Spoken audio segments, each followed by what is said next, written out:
ប្រាប់បងប្អូនដែលមានអាជីវកម្មធំៗបងប្អូនអាចយកប្រភេទម៉ាស៊ីនកាវីប្រភេទ G750 បានបងប្អូនប្រភេទពួកនេះប្រភេទគ្រឿងលេខ1បងប្អូនអាចយកទៅធ្វើអាជីវកម្មក៏បានយើងប្រើលក្ខណៈគ្រួសារក៏បានបងប្អូនប្រភេទឡាមវាប្រភេទឡាម6ទឹកជាងបងប្អូនច្បាក់វា40ថ្មិញកម្លាំងវា G750 ម៉ាកកាវីបងប្អូនមិនថាយកធ្វើអាជីវកម្មឬប្រើលក្ខណៈគ្រួសារប្រភេទពួកនេះត្រូវហើយបងប្អូននេះភ្ញៀវគាត់កំងចំនួន10គ្រឿងគាត់ឲ្យប្រឆេះធ្វើតេស្តមកស្អាតបញ្ជាក់បងប្អូនអីវ៉ាន់ខាងខ្ញុំតម្លើងមកស្អាតប្រឆេះធ្វើតេស្តថែមប្រេង2តេស្តថែមសម្ភារៈមួយឈុតហើយយើងយកផ្ញើតាមរយៈបុណ្យធម្មដល់វ៉ាន់ទៅដល់ដៃចាំបងប្អូនទូទាត់លុយជាមួយរយៈបុណ្យធម្មបងប្អូនរាល់តំណែងមុនចេញយើងសិតតែប្រឆេះធ្វើតេស្តទាំងអស់សេរីហើយបានយើងផ្ញើជូនបងប្អូនជាមួយយើងប្រឆេះធ្វើតេស្តទាំងអស់នេះបងប្អូន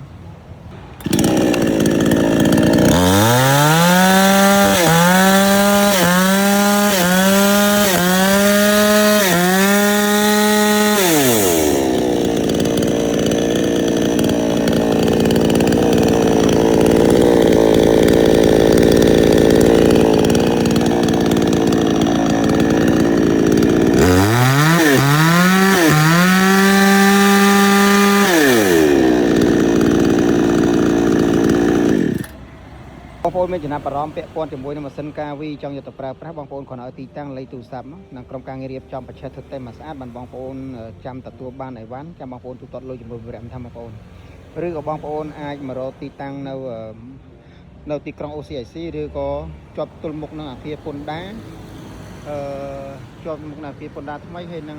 បែររង្វង់មូលនាងអប្សរាបងប្អូននៅផ្លូវ IC ផ្លូវធំបងប្អូនបែររង្វង់មូលបាយ័នហើយជា150ម៉ែត្រសូមអរគុណ